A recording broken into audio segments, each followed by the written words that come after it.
Bienvenue sur la chaîne YouTube Invest DZ. Sur cette chaîne, on parle de l'Algérie, la vie en Algérie, les opportunités de business et aussi d'investissement.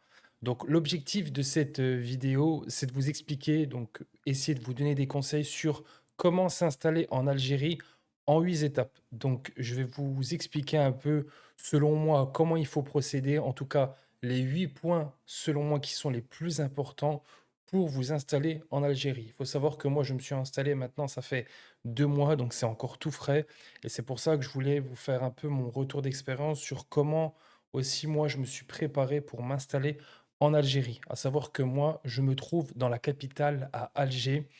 Donc, si vous êtes intéressé, si vous avez des questions, n'hésitez pas à me laisser un commentaire en dessous de cette vidéo. Et avant de commencer, sachez que j'ai créé un canal Telegram où je partage plusieurs projets immobiliers si vous êtes intéressé pour investir dans l'immobilier en Algérie. Donc, je vous mettrai en dessous de la vidéo de temps en temps le lien du canal Telegram et en biodescription. Donc la première étape, selon moi, pour s'installer en Algérie, le point, l'un des plus importants en tout cas, c'est de préparer tout ce qui est démarche administrative. Que vous venez seul ou en famille, c'est très important de faire attention à tout ça. Donc je pense notamment à la base qui est le passeport, carte d'identité, permis, livret de famille. Donc, si vous préparez votre installation, certainement que vous faites déjà quelques allers-retours, en Algérie et sur ça, il y aura pas de souci, je pense, à faire des allers-retours. Ce qu'il faut, c'est bien faire les démarches. Donc déjà, faire son passeport, ça, c'est un des points qui est très important parce que si vous ne faites pas votre passeport, vous allez payer un visa. Je crois que de tête, le visa, il est à peu près à 150 €. Donc ça sert à rien. Clairement, si vous pouvez avoir la nationalité algérienne, ne faites pas de visa, faites votre passeport. Même si ça prend un peu de temps, ça peut prendre 2 mois, 3 mois, ça dépendra du consulat où vous vous trouvez. Donc le premier point, c'est de faire votre passeport. Ensuite, faites votre carte d'identité. Une fois que vous avez fait votre passeport au consulat, la carte d'identité, franchement, c'est très, très simple. Moi, c'est ce que j'ai fait. À savoir que quand j'ai voulu faire mon passeport, j'avais eu du mal parce qu'en fait, pour vous faire une petite parenthèse, mon père, il était parti d'Algérie très jeune et il m'a jamais fait la nationalité. Et en fait, quand on veut avoir la nationalité, ça se transmet par le père et non par la mère.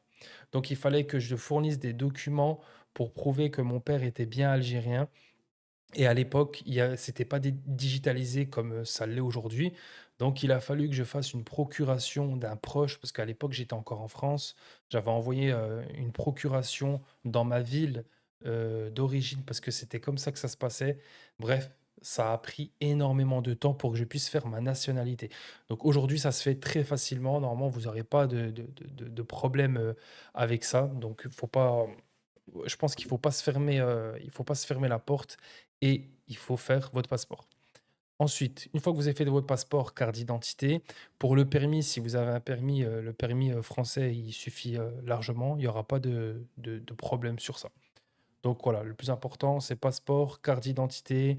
Après, prenez tous les documents, que vous avez en France, livret de famille, acte de naissance, intégrale et copie. Vous prenez tout, vraiment. Plus vous en avez, pardon, et mieux ce sera pour, les démarches, peu importe, quelles que soient les démarches que vous avez besoin de faire en Algérie. Dites-vous que tous les documents peuvent être nécessaires. Donc vraiment, prenez tout avec vous, parce que si vous vous retrouvez à vous installer en Algérie et que vous avez des problèmes au niveau des documents ou que vous devez attendre qu'un proche vienne vous voir, en Algérie pour avoir les documents, ça risque de vous bloquer. Ici, en Algérie, c'est un peu comme en France, hein. Si vous n'avez pas les documents, si vous n'avez pas le nécessaire, ben, ça sera difficile de faire, vos démarches, quelles que soient les procédures. Je ne sais pas moi, ça peut être pour vous, pour une demande de logement, pour inscrire vos enfants à l'école, pour un aspect médical, peu importe, vraiment, faites bien attention à ça. Le premier point, c'est l'aspect administratif et il ne faut pas le négliger. Donc le deuxième point, c'est la recherche de logement. Donc, que vous ayez pour projet d'investir dans un bien immobilier en Algérie ou bien d'aller en location, je pense que vous vous doutez bien qu'il va falloir trouver un logement. avant de venir vous installer, ramener tous vos bagages, faire les préparatifs de quitter la France pour s'installer en Algérie, eh bien, il faudra chercher un logement. Donc il y a différentes possibilités pour trouver des logements. Je vous dis honnêtement, je ne les connais pas tous, mais j'essaie de vous donner un peu des idées pour que vous aussi, vous puissiez, vous installer ici. J'avais entendu dire qu'il y avait des logements, dits LPP. Je n'en sais pas plus. Je pense que ça sera à vous de pousser un peu de recherche sur ce sujet. De ce que j'ai pu entendre ici, depuis que je suis installé, c'est que les logements LPP, c'est des logements sociaux comme on peut, retrouver en France. Ouais, ils appellent ça les logements LPP. Et apparemment, il est aussi possible de devenir, propriétaire d'un de ces logements avec un apport de début, puis après le gouvernement algérien peut vous aider. Encore une fois, ne prenez pas comme content ce que je suis en train de vous dire. Faites vos propres recherches. J'essaie de vous donner juste des petites pistes et c'est à vous d'approfondir pour conclure en fait votre projet d'installation, d'expatriation en Algérie. Donc, vous pouvez très bien louer. Donc, il y en a qui se sont installés ici, ils ne sont pas forcément propriétaires. Il faut savoir que la location en Algérie, c'est pas comme en France tous les mois. Ici, en général, vous payez 6 mois, une période de 6 mois le logement. Je vous conseille de faire un contrat chez le notaire. Ça vous permet de vous protéger au cas où, en fait, si par exemple le propriétaire demain, il décide de vous, que vous ne soyez plus locataire dans le logement, si vous n'avez pas de contrat, vous pouvez avoir des soucis. Je ne veux pas vous faire peur, attention, ça n'arrive pas, mais vaut mieux se couvrir. Faites un contrat chez le notaire. Après, si vous connaissez vraiment la personne, et encore, hein, dans ce cas de figure, je déconseille, mais pas forcément besoin d'aller chez le notaire. Mais moi, je déconseille. Faites vraiment un contrat chez le notaire si vous louez un appartement sur 6 mois, voire même un an. D'accord? Donc ça se loue sur 6 mois ou un an. La plupart des propriétaires font comme ça. Après, vous pouvez avoir des cas exceptionnels où vous pouvez demander à louer peut-être 3 mois. Mais ça, je pense que c'est dans le cas où si vous connaissez vraiment le propriétaire du logement. D'accord? Donc, location 6 mois, 12 mois. Vous pouvez aussi opter pour des logements LPP en location ou bien devenir propriétaire. À vous de vous renseigner parce que je ne connais pas très bien dans ce domaine-là. Après, sur la partie achat de biens immobiliers, je peux plus aborder le sujet parce que j'ai moi-même acheté un bien. Donc, si vous voulez acheter un bien, vous pouvez acheter un bien. Il y a deux formes de documents pour l'achat d'un bien, soit l'acte notarié avec le livret foncier ou soit l'acte notarié dans l'indivision. Donc le mieux, c'est d'avoir un bien avec l'acte livret foncier. C'est ce qu'il y a de mieux en fait en termes de juridiction, mais ça coûte beaucoup plus cher. D'accord? Donc après, ça sera en fonction des secteurs où vous voulez acheter un bien, la superficie, le mètre carré, il est plus ou moins cher en fonction de où vous vous situez. Par exemple, si vous achetez un bien dans la wilaya d'Alger, ça sera certainement plus cher que si vous achetez dans un petit village autour de Sétif, par exemple. Donc après, voilà, ça sera à vous de voir, de jauger en fonction de votre budget et de ce que vous recherchez. Donc, comme je vous l'ai dit, hein, j'ai un canal Telegram, je vous invite à le rejoindre. Il est en biodescription de cette vidéo. Je partage régulièrement des projets immobiliers qui sont proposés par des collaborateurs avec qui je travaille. Ça peut être des promoteurs immobiliers ou des connaissances avec qui je travaille sur place. Et en fait, je suis en partenariat avec eux et je mets en avant leurs biens immobiliers. Donc, c'est des projets soit dans l'indivision ou livret foncier. Ça peut être des appartements qui sont déjà terminés. Il y a des appartements qui sont déjà meublés. En fait, il y a vraiment de tout dans ce canal Telegram. On est plus de 100 jusqu'à maintenant. Donc, si vous voulez le rejoindre, vous cliquez. C'est en dessous de la vidéo. Donc voilà un peu pour les logements. Donc je vous fais une petite parenthèse aussi sur comment moi j'ai acheté mon bien. Moi, en gros, j'ai acheté un appartement en semi-fini. C'est un petit appartement, un petit F2 dans la wilaya d'Alger, en banlieue est. Et moi, en fait, j'ai fait le projet sur, à peu près un an. Voilà, j'ai payé par tranche et puis tous les mois, j'envoyais un peu d'argent. Je venais de temps en temps ici pour faire les vérifications, faire les démarches administratives et puis envoyer mes affaires petit à petit, j'envoyais mes affaires et tout. Donc voilà un peu comment ça se passe pour, la deuxième étape qui est trouver un logement. Ensuite, la troisième étape, celle-là aussi, elle n'est pas à négliger, surtout si vous venez en famille ou en couple, c'est le moyen de transport. Je vais donner mon exemple, pour moi. Moi, je me trouve dans la capitale, à Alger. Ne pas avoir de moyen de transport, c'est très, très compliqué, vraiment. Et il faut savoir qu'ici, en Algérie, bah, les voitures coûtent assez cher, tout simplement parce qu'il n'y a pas de production locale. Ce qui fait qu'il y a beaucoup de demandes et très peu d'offres. Et ce qui fait que ben, les personnes vont se permettre de vendre des petites voitures avec vraiment des petites voitures qui sont vraiment dans de très mauvais état, même des fois. Ils peuvent la vendre, je sais pas moi, à 400 000 kilomètres. Elle va valoir peut-être 5 000 euros, 6 000 euros, voire même plus. Donc il y a 2 solutions aujourd'hui, qui existent, en tout cas de ce que j'entends le plus, des échos que j'ai pu avoir des gens qui ont acheté des véhicules. La première, c'est d'acheter une voiture de moins de 3 ans de France et de la ramener en fait avec, la carte consulaire. Donc vous pouvez le faire, donc c'est la possibilité que vous avez. Chaque personne qui est de nationalité algérienne a une carte consulaire. De cette carte consulaire, il vous est possible de ramener une voiture de France de moins de 3 ans. Ça, c'est la première possibilité qui s'offre à vous et bah, en France, une voiture de moins de 3 ans, vous pouvez en avoir pour, peut-être 10 000 euros. Voilà, la moyenne, hein, la moyenne en fonction des gammes, des styles, de véhicules, c'est 10 000 euros et vous ramenez votre voiture de moins de 3 ans et puis après vous pouvez changer la plaque, donc d'une plaque française à une plaque, algérienne. Ça, c'est la première option qui existe, parce que c'est, beaucoup plus, intéressant financièrement parlant, parce que si vous achetez une voiture en Algérie, la voiture, elle est dans un mauvais état et vous pouvez, l'acheter quasiment au même prix que si vous ramenez une voiture de France. Donc autant ramener une voiture neuve. Voilà, c'est l'exemple que je peux vous donner, pour que vous puissiez bien comprendre. La deuxième option, qui se fait de plus en plus, ça se faisait déjà depuis très longtemps, mais là, ça se concrétise. Il y a de plus en plus de prestataires qui proposent ces services, notamment, c'est d'acheter une voiture de Chine. D'acheter une voiture de Chine, vous pouvez le faire, très bien vous-même, mais il faut connaître, les règles et les procédures, d'importation-exportation depuis la Chine jusqu'à l'Algérie. Donc, si vous y connaissez pas, c'est vrai que c'est un petit peu compliqué, mais il y en a beaucoup qui proposent des services, des entreprises, qui proposent des services, de prestations, en fait, de prestations pour, ramener, une voiture de Chine à l'Algérie. Voilà.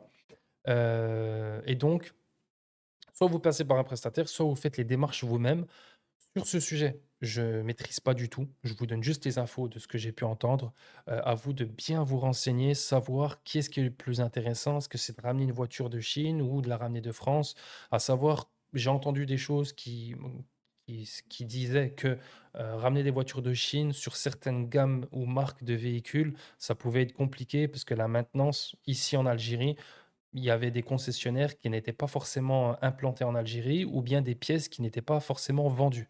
Donc ça, il faut bien y penser quand vous voulez faire l'entretien de votre véhicule, ou bien changer des pièces, il faut bien vous renseigner déjà au préalable s'il y a un concessionnaire ici en Algérie, pour pas que vous vous retrouvez, coincé avec, votre véhicule de Chine. Pour les voitures d'Europe, de France en général, il y a pas de souci, mais de Chine, de ce que j'ai entendu, il fallait se renseigner sur ce sujet pour voir si, il n'y avait pas, de complications. Troisième point, le transport. Le quatrième point, c'est la recherche des écoles pour les enfants. Donc, soit vous mettez vos enfants dans des écoles publiques, ou soit vous les mettez dans des écoles privées. Là aussi, sur ce point, j'ai entendu plusieurs choses, à savoir que dans le privé, il y a un meilleur cadre au niveau, de l'école. C'est-à-dire que vos enfants, ils sont dans un meilleur contexte, dans un cadre, éducatif. Mais apparemment, j'ai entendu dire que aussi le problème du privé, vu qu'on paye, vous allez payer tous les ans, eh bien, ils ont tendance à gonfler les notes. Donc c'est-à-dire que si votre enfant, je sais pas moi, il est au collège et il a quelques lacunes dans certaines matières, eh bien, apparemment, c'est possible que par moment, les notes soient gonflées pour que l'élève ne redouble pas, afin que les parents ne soient pas frustrés et qu'ils se disent pas: «Bon, bah, moi, je paye tous les ans, puis finalement mon enfant, il redouble, c'est pas normal». Alors que des fois, Redoubler, ça peut être une bonne chose, mais psychologiquement, quand on est parent et qu'on paye pour nos enfants pour une école, on veut que nos enfants, puissent passer à l'année suivante, ce qui est normal. Mais, voilà, ça, c'est les mauvais côtés du privé. Et concernant l'école publique, apparemment, j'ai entendu dire qu'au niveau, du cadre autour, de l'école, des fois, il y avait des endroits où voilà, les enfants, ils pouvaient être amenés, à fréquenter, des élèves qui étaient pas très sérieux ou des fois il y avait un peu de délinquance, des choses comme ça. Donc il faut bien faire attention sur, l'école publique. Attention, ne n'ayez pas peur quand je vous dis ça, hein, c'est comme partout. Il y a des bonnes écoles publiques en Algérie, il y a aussi des mauvaises écoles publiques, ça dépend. Faut bien se renseigner. Et le bon côté, apparemment, c'était au niveau des programmes. Des programmes, apparemment, il y a des programmes qui sont bien, dans les écoles publiques, mais le problème, c'est que ce que j'ai entendu, c'est qu'à Alger, les écoles publiques, certaines écoles publiques, voilà, ben, forcément, il va y avoir des élèves qui sont pas très fréquentables et bon, donc du coup, quand on veut que notre enfant soit dans un bon cadre, au niveau éducatif, on forcément, on ne veut pas qu'il soit avec des mauvaises personnes. Donc après ça, c'est à vous de faire les recherches, bien vous renseigner sur la réputation de l'école, les professeurs, qu'est-ce qu'ils enseignent, quels sont les programmes, est-ce que c'est des programmes où il y a des bons taux de réussite, et cetera. Vraiment, c'est très important, je pense, de bien se renseigner. Nous, on veut le meilleur pour nos enfants, ce qui est tout à fait normal. Donc il faut bien, regarder qu'est-ce qui est le mieux, école privée, école publique. Si vous prenez des écoles, privées, par exemple, il va y avoir des programmes, des matières que vous recherchez, peut-être qu'il n'y aura pas dans, les programmes, des écoles, publiques. Ensuite, le cinquième point, ça va être de choisir votre ville et le quartier. Donc l'Algérie, sur ça, n'échappe pas aussi à la règle. C'est qu'il y a des quartiers qui sont fréquentables et des quartiers qui sont moins fréquentables. Après, aussi au niveau des villes, savoir quelle ville vous intéresse le plus. La ville qui va m'intéresser, peut-être que ça ne sera pas la même que vous, et ça, c'est tout à fait normal. Donc savoir si vous voulez vous installer à Alger, dans une ville côtière ou au milieu, de l'Algérie ou plutôt dans le Sahara, dans le sud, ce qui est très rare, mais il y a des gens qui se sont installés, qui viennent de France et qui se sont installés, par exemple, à Gardaïa. Gardaïa, c'est aux portes du désert. Donc après, voilà, vous renseignez un peu, les villes qui vous intéressent le plus et ensuite regardez les quartiers. Parce que voilà, les quartiers, par exemple à Alger, ils sont tous différents. Il faut, faire vos recherches. Le mieux, c'est de venir en vacances, passer, quelques semaines ou voire quelques mois pour faire des repérages, savoir que vous vous projetez le mieux et de là, vous pourrez, savoir vraiment, si vous voulez vivre dans tel coin ou dans tel coin. Maintenant, on va aborder un sujet, je pense, qui intéresse beaucoup de monde, c'est, le sujet, en fait, du travail. Est-ce qu'il faut entreprendre, lancer sa propre activité ou bien est-ce qu'il faut, faire comme en France, travailler pour une entreprise, être salarié? Mon conseil est vraiment je pense que beaucoup, vous donneraient ce genre de conseil. Je sais que ça peut être difficile parce qu'en France, on n'a pas la même façon de faire. On est plus dans une démarche, salariale plutôt qu'entrepreneuriale, mais ça serait de lancer votre propre activité. Ici en Algérie, heu, la plupart des marchés sont vierges, il y a tout à faire. Donc il y a des fois, il y a énormément de demandes, mais il y a que très peu d'offres. Donc, le plus gros du travail, ça va être de venir sur place, de faire des études de marché et faire un business plan. Après, vous n'êtes pas obligé de commencer à faire un tableau et de faire vraiment une analyse, détaillée, mais regardez un peu, heu, les différents marchés, là où il y a de la demande, là où il y a du potentiel. Comme on dit, là où il y a un problème, il y a forcément une solution à proposer. Donc il faut venir sur place et vous renseigner. Donc vraiment entreprendre, vous serez beaucoup plus gagnant que, être salarié. Pourquoi? Parce qu'ici déjà le salaire moyen en Algérie, il est à peu près entre 220-250 €. Je suis vraiment large, hein, sur, la tranche du salaire et donc du coup, quand vous venez de France et que, vous avez pour habitude de gagner entre, 1 500 et 2 000 €, ça peut être très compliqué de passer à un tel salaire, à un tel niveau de vie et vous passez directement, à moins de 300 €, même moins de 300 €. Donc le mieux, c'est de lancer son activité. Ça va pas être facile au début, comme toute activité qu'on démarre, il faut le temps que la voiture se lance, mais une fois que c'est lancé, vous pouvez vraiment gagner beaucoup d'argent. Il y a beaucoup de personnes, avant que je m'installe ici en Algérie, me disaient, «Oui, tu sais, en Algérie, c'est très compliqué, tu vas pas réussir à vivre, il y a de l'insécurité». J'entendais plein de choses et d'ailleurs un conseil que je peux vous donner, ne vous arrêtez pas sur les on-dit, faites, votre propre expérience, faites votre propre analyse. C'est le mieux que vous puissiez faire parce que il suffit qu'une personne ait vécu juste une mauvaise expérience en Algérie, elle va voir l'Algérie comme, le dernier pays à faire alors que non et en plus de ça, moi j'ai visité, quelques pays, l'Algérie certes a des défauts, mais elle a beaucoup, beaucoup de qualités et comme tout pays, tous les pays ont des défauts. Et donc, hem, ce qu'il faut savoir, c'est que quand vous allez lancer votre activité, ça va certainement prendre du temps. Je vais vous donner un exemple. Ici, un artisan en Algérie, un artisan plombier qui va, par exemple, refaire tout le réseau chauffage d'un appartement, d'un nouveau projet, hein, un nouveau projet immobilier, il peut prendre je dirais entre 300 et peut-être 600 €, pour un projet, un chantier qui peut durer 2 3 jours. Un plombier, il va faire un appartement, type F3 peut-être pendant 4 jours, il va faire le réseau chauffage, donc il va tirer les tuyaux, il va installer les radiateurs, il va installer la chaudière et tout.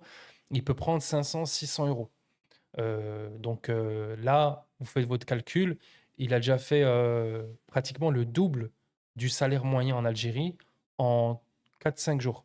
Donc imaginez-vous si, il fait ça, plusieurs fois dans le mois, vous imaginez bien qu'il peut faire, même, plus de 2 000 € par mois. Donc il y a du potentiel énorme. Par exemple, tout ce qui est domaine du bâtiment, il y a beaucoup d'argent à se faire ici. Septième point, c'est de comprendre, d'analyser tout ce qui est autour du système de santé. Le système de santé, c'est comme, l'éducation, l'école. Vous avez 2 possibilités, les hôpitaux publics ou les hôpitaux privés. Donc hôpitaux privés, c'est ce qu'il y a de mieux, mais ça coûte, forcément, beaucoup plus cher, ce qui est tout à fait normal. Les hôpitaux publics, de ce que j'ai pu entendre, il faut pas comparer à la France, ça sert à rien. Les 2 pays n'ont pas la même histoire, n'ont pas le même vécu et c'est incomparable. Mais, forcément, si vous venez de France et que vous allez en Algérie, vous allez dans les hôpitaux publics, certainement, il y a des choses, il y a des points sur lesquels, voilà, ça sera pas du tout, pareil qu'en France. Donc le mieux, c'est d'opter, pour, des hôpitaux, privés. À savoir que moi, je connais des personnes qui sont déjà allés dans des hôpitaux publics, ils ont jamais eu de problème. Mais ça peut arriver des fois, voilà, il y a certaines négligences où il y a des points où forcément, c'est pas autant développé, mais avec le temps, les choses vont commencer à s'améliorer. L'Algérie, il faut savoir qu'elle est dans une dynamique de développement qui est assez élevée et on le voit depuis, ces dernières années, même, depuis, 3 4 ans en arrière. On voit que l'Algérie commence à se développer et surtout avec le projet de 2030 qui a été mis en place et le président Tebboune l'a d'ailleurs, bien stipulé. Terminer avec le dernier point, sur les étapes pour, vous installer en Algérie, c'est bien de vous imprégner de la culture et de la mentalité en Algérie. Ça, c'est de manière générale. De manière générale, quand je vous dis ça, que ça soit sur la route, que ça soit quand vous allez, faire vos courses dans les centres commerciaux, avec le voisinage, à la mosquée, peu importe où, il faut savoir que quand on s'installe dans un pays, c'est à nous de nous adapter, aux mœurs et coutumes du pays, ce qui est tout à fait normal. Nos parents, quand ils sont partis, des pays du Maghreb pour s'installer en France, ils se sont adaptés au pays. Eh bien, nous, on doit faire pareil. Quand on part de France pour aller en Algérie, on doit réadapter, notre manière de penser, s'imprégner des codes et de la culture du pays. Pourquoi? Parce que déjà, premièrement, si vous ne faites pas ça, vous allez créer un fossé. Il y aura un grand écart entre vous et la population. et ça va se voir. Du coup, vous allez créer de l'écart et pour le relationnel, et que ce soit avec votre voisinage, avec les gens de la mosquée ou peu importe, vous allez créer un écart et ça peut être difficile, je pense, à vivre, que ça soit pour vous, ou pour, le voisinage. Donc, imprégnez-vous des codes, du mode de fonctionnement. Par exemple, je vais vous donner un exemple concret. Si vous passez, vous êtes sur la route, vous roulez en voiture, en France, on va s'arrêter au feu rouge, ce qui est tout à fait normal. En Algérie, des fois, on va arriver sur une route, il y a un feu rouge, c'est rouge, mais les Algériens, ils vont pas s'arrêter, ils vont avancer. Ça ne veut pas dire qu'il faut foncer, tête baissée et puis, ne pas regarder. Non, c'est juste que vous allez avancer au feu rouge, mais vous allez regarder les véhicules et faire attention de pas avoir, d'impact, d'accident. D'accord? Et vous êtes obligé de faire ça parce que sinon, vous allez, bloquer toute la circulation, vous allez avoir une tonne de voitures qui vont vous klaxonner, ça va être très compliqué. Donc vous êtes obligé de vous adapter. D'accord? Après, ça ne veut pas dire qu'il faut avoir un mauvais comportement ou faire des choses qui sont blâmables, je dirais, et qui ne font pas partie en tout cas du bon comportement. Par exemple, en Algérie, malheureusement, heu, certaines personnes, des fois, moi je l'ai vu plusieurs fois, des personnes qui vont jeter des déchets par terre alors qu'ils peuvent le jeter juste à côté, il y a la poubelle. Voilà. Eh bien, ça, c'est des choses, moi, personnellement, que je fais pas parce que, j'ai été éduqué à respecter l'environnement, à jeter mes déchets à la poubelle. Eh bien, souvent, je l'ai vu plusieurs fois, des Algériens, ils vont pas jeter à la poubelle. Mais ça ne veut pas dire que vous devez faire pareil. Donc, il faut bien jauger entre, les bonnes choses à faire ou les mauvaises choses à ne pas faire. Donc voilà, il faut vous imprégner des codes, du fonctionnement, de la population algérienne, mais il faut pas non plus, les imiter au point où vous faites des choses qui sont contraires à à un savoir-faire, à un savoir-vivre, à un savoir-être tout simplement. Donc voilà, si vous respectez, ces différentes étapes déjà, je pense que ça peut bien se passer sur l'installation, en Algérie. Après, j'essaierai d'aborder d'autres points dans d'autres vidéos et d'ailleurs s'il y a des sujets que vous voulez que j'aborde, n'hésitez pas à me donner des idées. La chaîne, elle est encore, toute nouvelle, donc forcément, j'ai besoin de vous, de votre retour pour savoir quel sujet vous voulez que j'aborde.